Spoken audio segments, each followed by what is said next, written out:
साध संगत जी, प्यार से कहना था निरंकार जी। साध संगत जी, गृहस्थ में रहने का सबसे सरल तरीका रविदास जी ने बताया। साध संगत जी, आइए जानते हैं इस विचार के माध्यम से क्या क्या रविदास जी ने इस विचार में कहा है।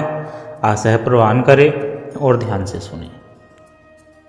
साध संगत जी, आज हम जीवन के एक बहुत गहरे सवाल पर विचार करने जा रहे हैं। एक ऐसा सवाल जो हम सबके मन में कभी न कभी उठता ही है।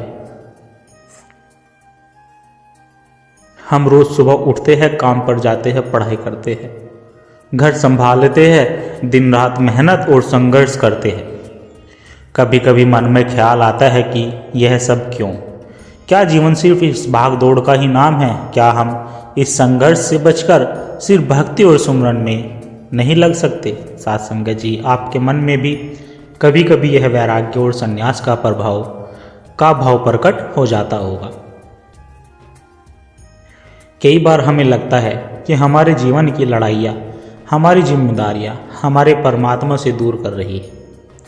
लेकिन क्या सच यह है, या फिर इन समझदारियों को निभाने का तरीका ही परमात्मा को पाने का रास्ता है? हाल ही में मैंने पूजनीय साध संगत जी, पूजनीय प्रेमानंद जी महाराज का एक प्रवचन सुना, जिसमें उन्होंने इसी विषय पर बहुत सुंदर प्रकाश डाला था। उन्होंने अर्जुन और श्री कृष्ण का उदाहरण दिया कि कैसे अर्जुन युद्ध के मैदान से भागकर संन्यास लेना चाहते थे, लेकिन श्री कृष्ण ने उन्हें कर्म करने के लिए, अपना अधर्म निभाने के लिए प्रेरित किया। आज हम इसी विचार को निरंकारी मिशन की शिक्षाओं और बाबा जी की वाणी की रोशनी में समझने की एक छोटी सी कोशिश करेंगे। तो साध संगत जी, अंत तक हमारे साथ बने रहिएगा, क्योंकि आज हमें जीवन जीने का एक नया नजरिया मिलने वाला है।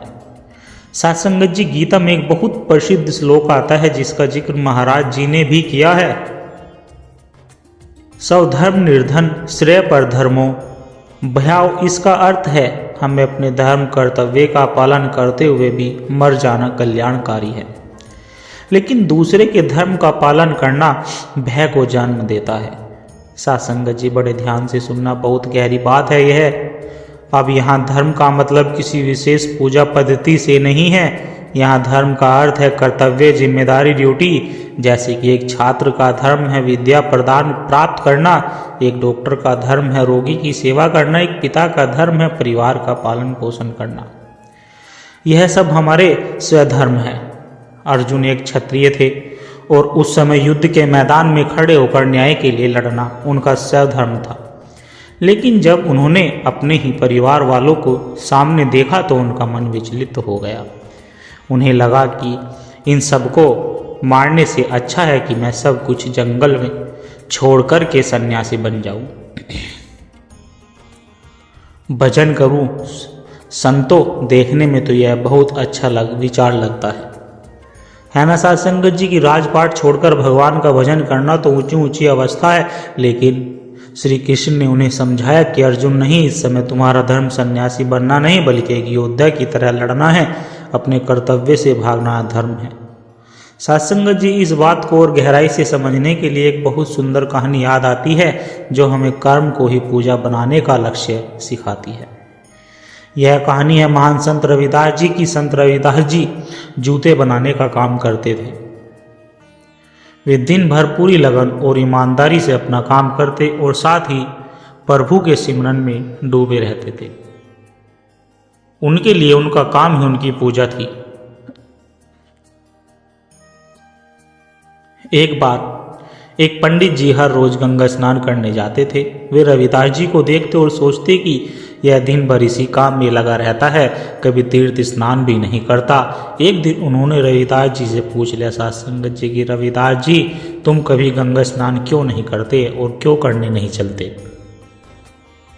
रविदास जी ने बड़ी विनम्रता से कहा कि पंडित जी, मेरा मन तो यहीं अपने काम में है और अपने प्रभु में रमा रहता है, पर मेरी एक विनती है, मैं आपको एक सुपारी दे रहा हूँ, इसे आप मेरी तरफ से गंगा मैया को भेंट कर दीजिए। पंडित जी ने सुपारी ले ली और गंगा तट पर पहुँचे। स्नान करने के बाद जब उन्होंने वह सुपारी गंगा में अर्पित करने के लिए हाथ बढ़ाया और कहा कि हे मैया, हे गंगे मैया, यह भेंट रविदास जी ने भेजी है। ऐसा बोलते ही संतो एक चमत्कार हुआ। गंगा की लहरों में से एक सुंदर हाथ बाहर आया। उस हाथ में सोने का कंगन था। उस हाथ ने पंडित जी से सुपारी ले ली और बदले में वह सोने का कंगन देते हुए कहा कि यह कंगन मेरी तरफ से मेरे भक्त रविदास को दे देना। सासंगत जी पंडित जी यह देखकर बड़े हैरान रह गए। उनकी आंखों के सामने साक्षात गंगा मैया ने रविदास की भेंट स्वीकार की थी, लेकिन उनके मन में लालच आ गया। संतों उन्होंने सोचा, इतनी कीमती कंगन इस चमत्कार को क्यों दूं? यह तो राजा को भेंट करना चाहिए, मुझे बहुत इनाम मिलेगा। पंडित जी ने वह कंगन राजा को दे दिया। राजा ने जब वह कंगन अपनी रानी को दिया तो रानी बहुत प्रसन्न हुई, लेकिन उसने जिद पकड़ ली कि संतों मुझे इसके जोड़े का दूसरा कंगन भी चाहिए। राजा ने पंडित को बुलाया और कहा कि दूसरा कंगन भी लाओ, चाहे जैसे भी लाओ। अब तो साधुसंगत जी पंडित जी के हाथ पैर फूल गए। वह दूसरा कंगन कहाँ से लाते? डरते डरते शर्माते शर्माते वह संत रविदास जी के पास पहुँचे और उन्हें सारी बात सच सच बता दी। रविदास जी मुस्कुराए। उन्होंने अपनी कठौती, एक बर्तन जिसमें वह चमड़ा भिगोते थे, उसकी ओर इशारा करते हुए कहा कि पंडित जी, आपने व्यर्थ ही इतना कष्ट किया। आप गंगा मैया से कह देते कि दूसरा कंगन भी दे दो। और फिर उन्होंने अपनी कठौती में हाथ डालकर कहा कि मन चंगा तो कठौती में गंगा। और ये कहते हुए उन्होंने कठौती के पानी में से ही हूबहू वैसा ही दूसरे सोने का कंगन निकालकर पंडित जी को दे दिया।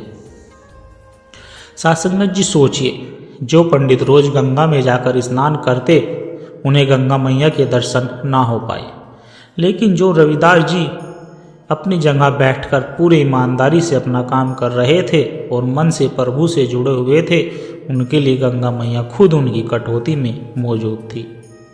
यह कहानी साधुसंगत जी हमें क्या सिखाती है संतों? यही कि असली पूजा बाहरी कर्मकांडों में नहीं, बल्कि अपने कर्तव्य को ईमानदारी और प्रभु को याद करते हुए निभाने में है। निरंकारी मिशन भी हमें यही सिखाता है कि संतों बाबा हरदेव सिंह जी महाराज ने हमें कर्म योग का पाठ पढ़ाया। उन्होंने कहा कि गृहस्थ में रहते हुए अपनी सारी जिम्मेदारियों को निभाते हुए भी निरंकार से जुड़ा जा सकता है। हमें कुछ छोड़ने की ज़रूरत नहीं, बस अपना नज़रिया बदलने की ज़रूरत है।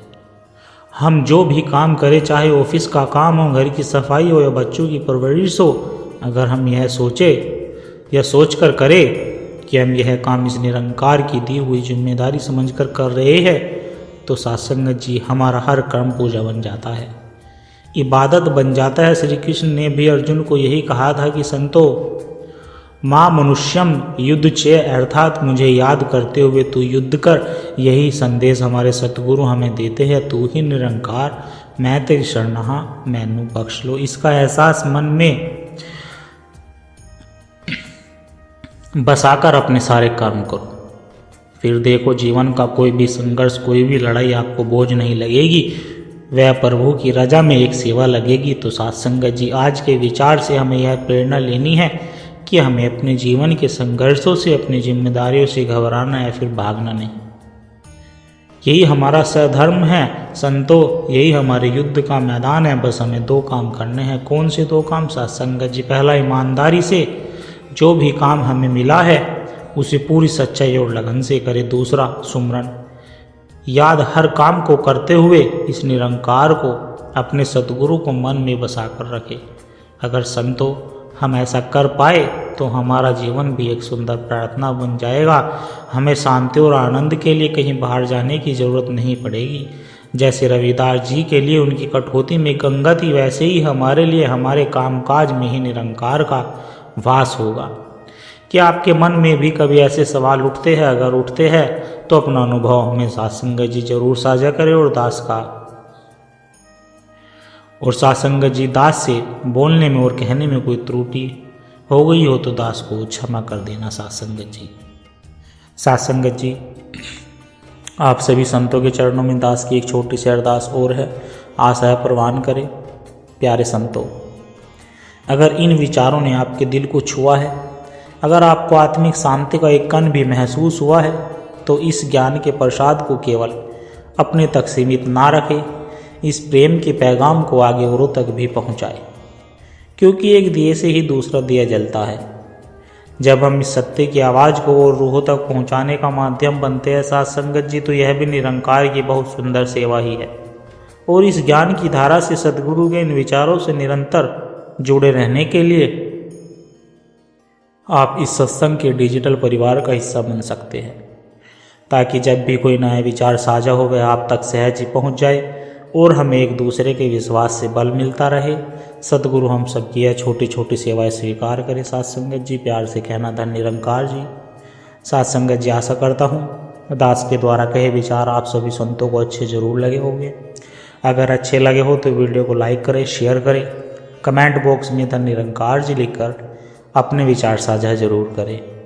और साथ संगत जी, दास के चैनल को भी सब्सक्राइब जरूर करें और दास को आशीर्वाद दें कि हर रोज़ दास आप जी के चरणों में ऐसे ही सुंदर सुंदर प्रेरणादायक कहानी विचार लेकर आता रहे। साथ संगत जी, प्यार से कहना धन निरंकार जी।